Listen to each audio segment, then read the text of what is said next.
naitwa Mohamed Salum Mwera. Mimi ni mstaafu.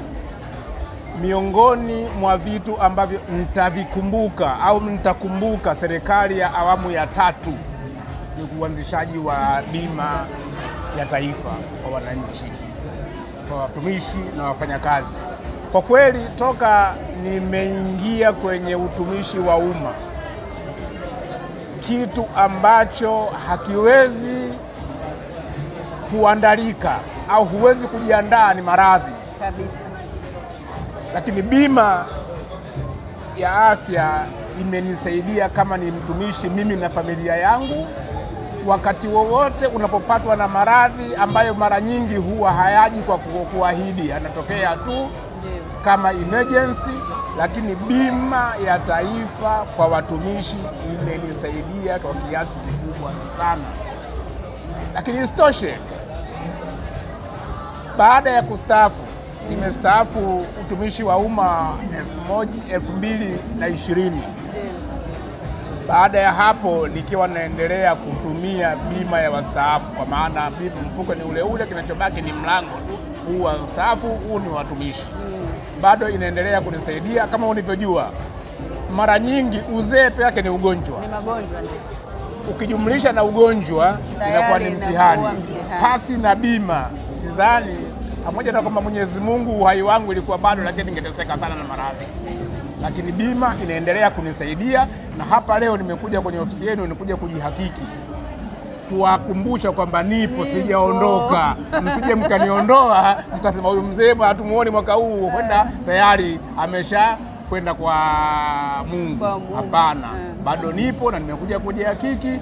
Kwa kweli niwaombe Watanzania na niombe serikali ya awamu ya 6 kwa kuanzisha hii bima sasa ya afya kwa wote, kwa kweli imarishwe, na utakuwa ni mkombozi mkubwa kwa wananchi wa taifa hili la Tanzania. Maradhi yanatutesa, maradhi yanasumbua, yanakuja bila ahadi. Kwa hiyo niwashukuru sana serikali ya awamu ya 6 kwa kuanzisha tena hii bima kwa wote.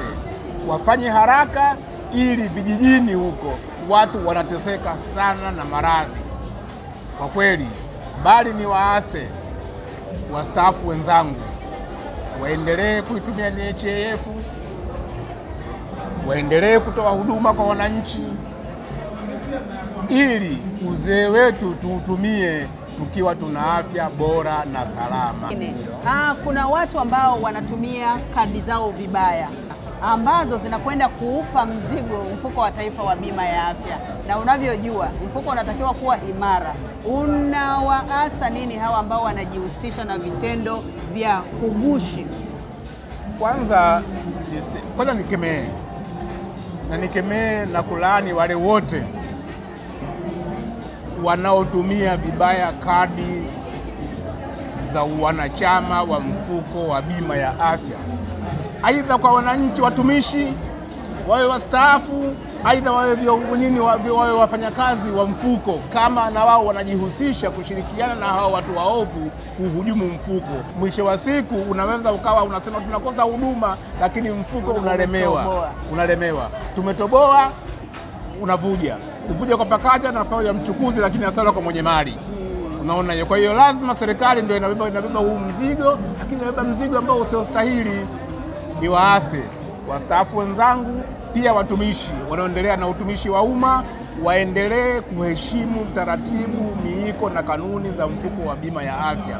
Muingize ile anayostahili, asiyostahili asiingizwe, na usitumie kadi yako vibaya.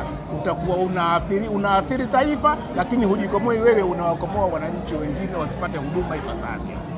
Nakushukuru sana mzee wangu. Sisi tunakutakia kila la heri. Mfuko wa taifa wa bima ya afya.